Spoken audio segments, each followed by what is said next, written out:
أهلا بكم جميعا واسمحوا لي أشكر الدكتور أشرف زكي نقيب المهن التمثيلية وأنا دايما أقول له إن هو رائد اتحاد وحصل على كل المناصب، رائد اتحاد المعهد العالي للفنون المسرحية وعميد المعهد العالي للفنون المسرحية ونقيب الممثلين، ناقص له لواء ويبقى فأنا برحب بيك هنا وسعيد بوجودك في اليوم الجميل الرائع ده. سعيد بكل الحضور من كبار فنانينا ونقادنا وممثلينا وأعضاء مجلس نقابة المهن التمثيلية، أيضا الفنانين اللي موجودين معانا.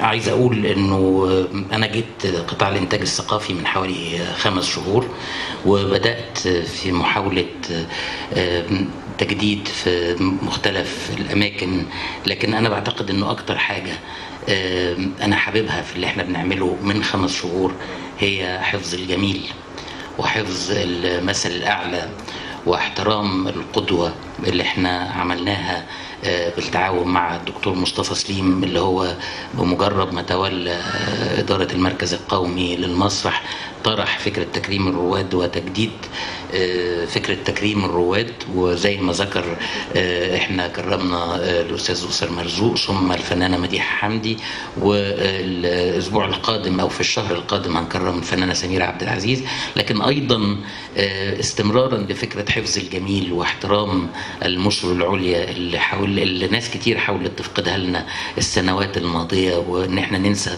أصلنا وتاريخنا وننسى إن احنا كبار ولينا تاريخ عظيم ومجيد. في حفل 6 أكتوبر كرمنا أكثر من 22 فنان من كبار فنانينا والأعظم في مجال السينما اللي عملوا سينما عن حرب 6 أكتوبر.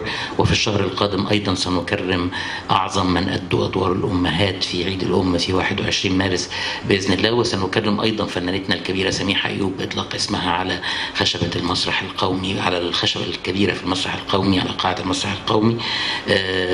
الدكتور حسين العزبي رجوعا بقى هو صديق رائع، ومن حظي ان انا بحكي ان هو المسرحيه الاخيره واخر مسرحيه صمم ديكورها كانت من اخراجي، وهي كانت مسرحيه اسمها المستريح من تاليف الاستاذ ابو السعود الابياري والاستاذ احمد الابياري. وكما ذكر الدكتور اشرف زكي، الدكتور حسين العزبي انجز كل شيء دون ان اشعر، وفي لحظات كانت الاسكتشات موجوده، وفي لحظات كل شيء كان بيحصل وكان بيمتص اي لحظه. انا ما حسيتش ان في حد شغال بهذه العظمه معايا، يمكن نظرا لخبرته القديمه، يمكن نظرا لدماسه خلقه